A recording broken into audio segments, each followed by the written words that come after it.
6ஆம் அதிகாரம் 6ஆம் வசனத்தை நான் வாசிக்கிறேன்.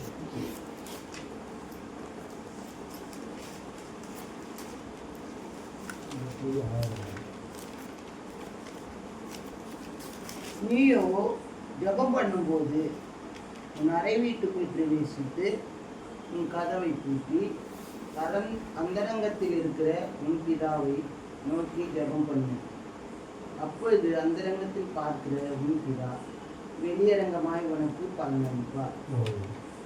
அன்பின் பொருளாதார பிதாவை வார்த்தையை சற்று நேரம் தியானித்து கத்தப்படி செய்திருக்கிற நாமத்தை உயர்த்துகிறோம். ஜெபிக்கிற நல்ல பிதாவை இந்த வேத வசனத்தை அதிகமாக தியானித்திருப்போம். தேவனாய் கர்த்தர் தம்முடைய சீசர்களுக்கு ஒரு காரியத்தை கற்று நீ ஜெபம் பண்ணும்போது பரவல் இருக்கிற பரவத்திடாது என்று ஜபிக்கும்படி கற்றுக் கொடுத்தார். அதுக்கு முன்பாக நீயோ ஜெபம் பண்ணும்போது உன் அறை வீட்டுக்குள் பிரவேசித்து உன் கதவை பூட்டி அந்தரங்கத்தில் இருக்கிற ஒரு பிதாவை நோக்கி ஜெபம் பண்ணு. அப்போது அந்தரங்கத்தில் பார்க்கிற பிதா உனக்கு வெளியரங்கமாய் பதிலளிப்பார். அல்லேலூயா.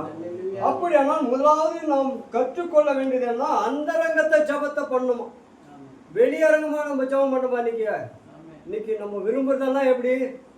வெளியரங்கமா நான் நல்லா ஜெபம் பண்றேன், நல்லா பாட்டு பாடுறேன் பிரதர், இதெல்லாம் மனுஷன் இன்னைக்கு விரும்புறானா? கண்டி அந்த உள்ளான வாழ்க்கை முதல் தேவன் பார்க்க சொல்றாரு. அப்போ நம்முடைய வாழ்க்கையில அந்தரங்க ரொம்ப முக்கியமான ஒரு இடமா இருக்கு. ஏன்னா வெளியே நம்ம நல்ல பெரிய ஆள் மாதிரி காமிச்சிக்கலாம், பெரிய பாடகராக காமிச்சிக்கலாம், பெரிய பைபிள் வாசிக்கிறவராக காமிச்சிக்கலாம், எல்லாத்தையும் காமிச்சிக்கலாம். ஆனா உள்ளுக்குள்ள தேவனாய் கத்து போய் அந்தரங்கத்தை பாருப்பா. அதுதான் சொல்ற, அந்தரங்கத்தில் பார்க்கிற பிதா போய் உன்னை ஜபம் எங்க பண்ணு? அந்தரங்கத்தில் பண்ணு. அதுக்கப்புறம் வெளியே பண்ணுவேன். அந்தரங்கத்தில் பண்ற ஜபம் இன்னைக்கு சொப்பமாயி போச்சு. வெளியரங்கமா ஜபம் பண்றதா இன்னைக்குன்னா மைக்க கொடுத்துட்டா என்ன மாதிரி பாடுறதுக்கு ஆளு கிடையாது.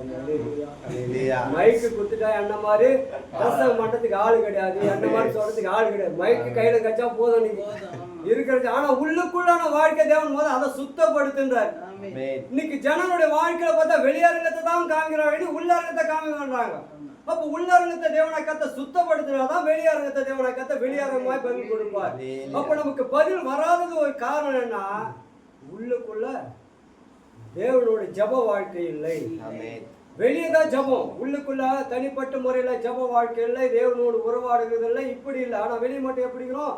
இப்படி இருக்கணும் மனுஷன் ஆசைப்படுறாங்க. அதுதான் தேவன் சொல்றாரு, அந்தரங்கத்தில் பார்க்கிறாரு. அவர் எங்க பார்க்கிறாரு? அந்தரங்கத்துல. ஆமா, வெளியரங்கத்தை பார்க்கறது, அந்தரங்கத்தை பார்க்கறது. நம்ம எல்லாம் பார்க்கறது வெளியரங்கம் தான் பார்ப்போம். எல்லாம் என்ன பார்த்தா என்ன நல்லா பிரதர் பாவரு. என் உள்ள வாழ்க்கை பார்க்கணும். என் உள்ள வாழ்க்கை பார்த்தாதான் தேவன் தான் பார்க்கறது, அதை மனுஷன் பார்க்க மாட்டான். அப்ப தேவன் பார்த்தா வெளியரங்கத்தையும் பார்ப்பாரு, உள்ளரங்கத்தையும் பார்ப்பாரு. அப்ப உள்ளரங்கத்தை பார்க்கிற தேவன் வெளியரங்கமா பதில் கொடுக்க என் உள்ளரங்கம் நல்லா இருக்கணும், என்னுடைய ஜப வாழ்க்கை நல்லா இருக்கணும், தேவனோடு உறவாடுகிற வாழ்க்கை நல்லா இருக்கணும், தேவனோடு ஐக்கியப்பட்டிருக்கிற வாழ்க்கை நல்லா இருக்கணும். அது நல்லான்னா வெளியே தேவனாய் கத்த நம்ம ஆஸ்வதிப்பார். அப்படி உள்ளரங்கத்தை தேவனாய் கத்த சுத்தப்படுத்துகிறவர். அது மாத்திரமல்ல, அதே மத்திய 23 ஒரு வசனம் சொல்லுது, 23:27 மாயக்காரராகிய வேத பாரகரே, பரிசேயரே, உங்களுக்கு ஐயோ! வெள்ளையடிக்கப்பட்ட கல்லறைக்கு ஒப்பாயிருக்கிறீர்கள். அவைகள் புறம்பே அலங்காரமாய் காணப்படும், உள்ளேயோ மரித்தவர்கள் எலும்புகளினாலும் சகல அசுத்தங்களினாலும் நிறைந்திருக்கும். வெள்ளடிக்கப்பட்ட கல்லறை வெளி தோட்டத்துக்கு நம்ம அப்படியே ஜொலிக்கிற மாதிரி இருக்கிறோமா? ஆனா உள்ளக்குள்ள என்ன இருக்குதான்? உள்ளக்குள்ள கல்லறை, உள்ளக்குள்ள நாத்தச்சு போன சரீரம் இருக்குது. அல்லேலூயா. கல்லறை ஒப்பா இருக்கிறீர்கள், அவைகள் புறம்பே அலங்காரமா இருக்கிறது காணப்படுது, உள்ளே மரித்தோடைய எலும்புகளும் சகல அசுத்தங்களும் நிறைந்திருக்கிறோம். ஆனா வெளி மட்டும் நம்ம போய் சுடுகாட்டுல கல்லறை பார்த்தா எப்படி இருக்குது? மார்பல்ல போட்டு வச்சுக்கிறாங்க. மார்பல் அவன் வசதிக்கு தகுந்த மாதிரி போட்டான். ஆனா உள்ள எலும்பு கூடும் சகலவித அசுத்தங்களும் நிறைந்திருக்கிறது. அப்படியே நீங்களும் மனுஷனுக்கு நீதிமான் என்று புறமே காணப்படுகிறீர்கள், உள்ளத்திலே மாயத்தினாலும் அக்கிரமத்தினாலும் நிறைந்திருக்கு. அப்ப மனுஷனுடைய வாழ்க்கை இப்படிதான். அதனால்தான் ஏசப்பா உள்ளரங்கத்தை சுத்தப்படுத்தி, அல்லேலூயா, உள்ளரங்கத்தை சுத்தப்படுத்தினா தான் தேவன் என்ன பண்ணுவாரு? வெளியரங்கத்தை தேவனுக்கு பதில் கொடுப்பாரு. மார்க்ல ஒரு வசனத்தை படிக்கலாம், மார்க் 7:21. மார்க் 7:21.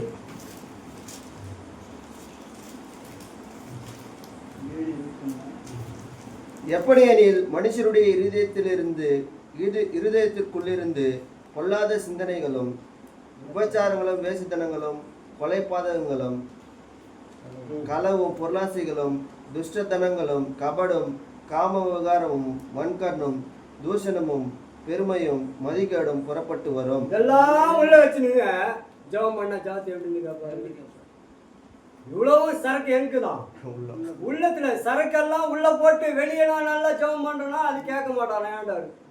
சரக்கெல்லாம் உள்ள வச்சுக்கிறோம். எத்தனை சரக்கு இது பாரு உள்ள மனுஷன் இருதயத்திலிருந்து பொல்லாத சிந்தனை, எப்ப பாரு சிந்தனை சரி கிடையாது.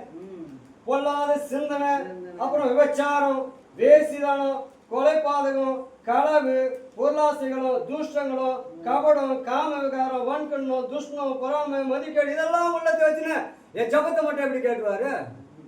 ஜபத்தை என்ன பண்ண மாட்டாரு? கேட்கமா. அதனாலதான் சொல்றேன், ஒண்ணு அந்தரங்கத்தை சுத்தப்படுத்துப்பா. அப்ப அந்தரங்கத்தை சுத்தப்படுத்தினதான் உனக்கு வெளியேறமா நான் பதில் கொடுப்பேன். இவ்வளோத்தையும் நீ வீட்டுல வச்சுக்கணும். வெளியேறமா ஜோடிக்கப்பட்ட கல்லறை போல காணப்படக்கூடாது. அல்லேலூயா. வேலை அல்ல அப்படி கல்லறை போல காணப்பட்டா உள்ளுக்குள்ள இருக்குதானது இவ்வளோ காரியம் இருக்கும்போது தேவன் எப்படி செவி கொடுப்பாரு? தேவன் நம்முடைய ஜபத்துக்கு பாவியுடைய ஜபத்துக்கு கர்த்தர் செவி கொடுக்க மாட்டார்.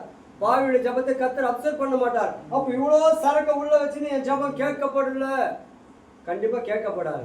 அல்லேலூயா. அப்படி நான் உள்ளாரங்கத்தை தேவனை கர்த்தர் என்ன பண்ணாரு? சுத்தப்படுத்துகிறார். நம்மளுக்கு நல்லா தெரியும். ஒரு அம்மா வந்தாங்க, தேவன சமாரியாஸ்திரி ஏசப்பா கிட்ட வந்து பேசிருக்கிறாங்க. ஆனா அந்த அம்மா உள்ளுக்கிறது யாருக்கு தெரியும்? ஆண்டவருக்கு தெரியும். உள்ளாரங்கத்தை பார்க்குற கர்த்தர் அம்மா நீ போய் உங்க வருஷம் இட்டு வந்துட்டாரு. அந்த அம்மா அப்படியே கொஞ்ச நேரத்தில் ஆடி போட்டாங்க. உள்ளாரங்கத்தை பார்க்கற தேவனப்பா யாருக்கிட்ட நம்ம பேசிக்கிறோம்? ஆண்டவர்கிட்ட பேச யாருக்கு தெரியாது என்னங்குது ஒண்ணுமே இல்லை. அவரு என்ன இந்த மாதிரி நினைச்சுக்குது, நான் ஆபிரகாம் முற்பிதா, ஈசாக்கு முற்பிதா, யாக்கோபு நீ பெரியவரோ கேள்வி கேட்டுக்கிட்டு ஆண்டவரே நீ கேள்வியா கேட்கற அம்மாவா அப்படி போய் உன் வீட்டுக்காரர் இருந்தவங்க. என் வீட்டுக்காரர் இல்லையே சொன்னது உண்மைதான். உனக்கு எத்தனை புருஷன் உண்டு? ஒழிஞ்சி 5. இப்ப இருக்கிறது உனக்கு புருஷன் கிடையாது. அப்ப உள்ளரங்கத்தை பார்க்கிற தேவன். அல்லேலூயா.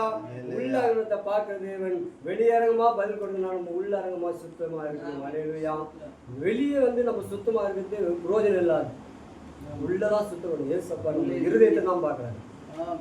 தேவனாய் கர்த்தர் நம்ம இருதயத்தை பார்க்கறாரு. நம்ம பார்க்கறதால மனுஷன் என்ன பார்த்தீங்கன்னா நல்லா வெள்ளையா ஒயிட்ல வரணும்னு வச்சுக்கோங்க. உள்ள எப்படி இருக்குன்னு தெரியாது யாரும். இப்போ சொல்லப்பட்டு இருந்தீங்க எப்படி இருக்குது அதுக்கு என் உள்ள வச்சுக்கின்னு நான் மேலே மட்டும் வந்து உங்ககிட்ட வந்து சோத்துறேன்னு சொன்னா நீங்க யாரை தான் பார்ப்பீங்க? மேலே இருக்கிறவங்க தான் பார்ப்பாங்க. உள்ளக்கிறவங்க நீங்க பார்க்க முடியாது. யாரும் பார்க்க முடியாது? உள்ளகிறால பார்க்க முடியாது. இந்த வசனம் வந்தா தான் பார்க்க முடியும். இந்த வசனம் தான் எல்லாத்தையும் வெளியே கொண்டு வந்துடும். நீ எப்பேற்பட்ட ஆளு, இப்படியேப்பட்ட ஆளா, நீ வன்கண்ணவள ஆளா, நீ பொறாமையுள்ள ஆளா, நீ கொலைபாதகனா, விபச்சாரக்காரனா, வேசிக்காரனா, எது கொண்டு வந்தோம்? இந்த வசனம் தான் கொண்டு வரும். அப்போ உள்ளரங்கத்தை பார்க்கிறது வெளியரங்கமாய் பதில் கொடுக்கணும். முதல்ல நம்ம உள்ளரங்கத்தை என்ன பண்ணுமோ சுத்தப்படுத்தணும். நல்லா தெரியும், தாவீதுக்கு வெளியே வந்து ஜெயம் எடுத்துட்டாரு. கோலியாத்து முடிச்சுட்டாரு. அது வெளியே ஜெயம் எடுக்கிறது பெரிய விஷயமே கிடையாது. வெளியே நம்ம நல்ல பேர் வாங்குறது பெரிய விஷயமே கிடையாது. ஆனா உள்ளுக்குள்ள நல்ல பேர் வாங்கணும். எப்படி உள்ளுக்குள்ள வீட்டு உள்ள இருக்கும்போது என்ன பண்ணாரு தாவீது? உப்பரிகள் மேல யாருன்னா நோக்க முன்னாடி பார்த்து பாவம் செய்துட்டாரு. வெளியே பெரிய ராஜாணி, பெரிய பெரிய நீ பெரிய பிஸ்தா, பெரிய வெளியே நீ பெரிய ஆளை காமிக்கிற. உள்ளுக்குள்ள அதுதான் தேவனாய் கர்த்தர் வெளியரங்கமா பதில் கொடுக்கணும். உள்ளரங்கம் சுத்தமா இருக்கணும். தாவீது வெளியே ஜெயத்தை கொண்ட அதுதான் இஸ்ரேல் ஜனங்களும் பாடுறாங்க.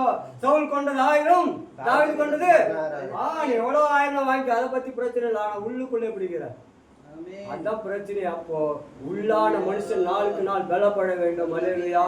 அப்ப வெளியரங்கத்தை பார்க்கிற தேவன் உள்ளரங்கத்தையும் பார்க்கிறாரு, வெளியரங்கத்தையும் பார்க்கிறாரு. வெளியரங்கத்தில் மட்டும் நம்ம இருக்கக்கூடாது, உள்ளரங்கத்தையும் கர்த்தர் பார்க்கிறவர்கள் நம் தேவனுக்கு முன்பாக நம் வெளியரங்கமா இருக்கிறோம். அல்லேலூயா. அப்படின்னா ஒரு வசனத்தை எவ்வளோ ரகசியம் கர்த்தர் மறைச்சு வச்சுக்கிறாரு. படிக்கும் போது என்ன ஒரு வார்த்தை தான் வருதுன்னு பார்த்தா போயினே இருக்குது. அந்த பாட்டில் எங்க எவன் ரகசியம் பாவம் பண்ணானோ உள்ள போயினே இருக்குது. போ எவ்வளவுதான் இருந்தா பிரசவம் பண்ண முடியாது போட்டு கட் பண்ணிட்டான். இவரு தப்பு பண்ணாரு, நோர்த்த முன்னாடிக்கிட்ட அவன் புள்ள அவன் புள்ள இவரு சகோதரிக்கிட்டே அப்னோன் அப்னோன், ஆமா, அம்னோன். அவன் தங்கச்சி, அவன் அப்சலோம் வந்து அவன் தாயார். அப்படி பாருங்க, அப்போ உள்ளரங்கமான பாவம் இதெல்லாம், வெளியரங்கமா இல்லை. ராஜாவா இருக்கலாம், யாரா இருக்கலாம், ஆனா வெளியரங்கமா நம்ம வாழ்றது ஒரு பிரயோஜனம் இல்லை. உள்ளுக்குள்ள நம்ம தேவனுக்கு முன்பாக ஒரு சுத்தமாக வாழ வேண்டும். அதெல்லாம் சொல்றாரு மத்திய இல்லை. நீயோ ஜபம் பண்ணும்போது உன் அறவீட்டுக்குள் பிரவேசித்து உன் கதவை பூட்டி அந்த ரங்கத்தில் இருக்கிற பிதாவை நோக்கி ஜபம் பண்ணு. அப்போது அந்த ரங்கத்தில் பார்க்கிற பிதாவுக்கு வெளியரங்கமா நம்மளுக்கு பதில் வரலாம். நம்ம உள்ளரங்கமா சுத்தம் இருக்கணும். வெளியரங்கத்துல நம்ம பெரிய ஆள் மாதிரி நம்ம காமிக்கிறோம். ஸ்டார்டிங்ல விசுவாசத்துல கொஞ்சம் வரும்போது ஒரு ஊழிக்கார் சண்டையில இருந்து வந்தாங்க. நல்ல பிசாசெல்லாம் ஓடும், அற்புதம். நான் கண்ணால பார்த்தது, அவங்க கூட நாங்கள் ஊழியம் பண்ணோம். நல்ல அற்புதம் செய்வார். அது சொன்ன பிசாசு அப்படியே கீழ்படிஞ்சு அப்படியே ஓடும். அதை நினச்சி எடுக்க ஆசை, இவரை போல நம்மளும் ஆயிடணும். யாரை போல? அவர் போல. ஏசப்பா மேல நம்பிக்கை இல்லை, அவர் போல அவ்வளோ நம்பிக்கை இல்லை. அவர் போல நம்ம ஆயிடணும். அவர் கூட எங்கே போனாலும் கிராம ஊழியத்துக்கெல்லாம் போவோம். ஒரு குறிப்பாக போயிருந்தோம், வந்துருந்தோம், எல்லாம் பண்ணோம். ஒரு டைம் சென்னைக்கு வர சொன்னார், போயிடணும். அவர் வீட்டுக்கு தான் போகணும். எந்த ஊழியம் செய்கிறாரு அந்த ஐயா வீட்டுக்கு தான் போனோம். நான் மட்டும்தான் போனேன். அந்த டைம் போகும்போது என் கண்ணில் பார்த்து ஒரு பெரிய பிரமிப்பு என்னன்னா, அந்த குடும்பமே உட்காந்து சீட் ஆடுங்கிறாங்க. என்னது வெளியே நீ பிசாசு ஓட்டு, வெளியே நீ தீர்க்கதரிசி சொல்ல, இங்க வந்து ஊரெல்லாம் டமார் அடிக்குது, நான் தீர்க்கதரிசி, நான் பிசாசு ஓட்டேன். எவனாயிரு உள்ளாரங்க எப்படிங்கிற வீட்டு உள்ள எப்படிங்கிற அதை பார்க்கும்போது என் இருந்தும் வந்து போச்சு. இருந்தாலும் ஒரு ஊழியக்காரங்க அவரோடு கூட சேர்ந்து நான் ஊழியம் பண்ணிக்கிறேன், அவரோடு கூட கிராம போய்க்கிறேன். அவர் பண்ற கண்ணால பார்த்து யாரும் கிடையாது, நானே கூட இருக்கிறேன்.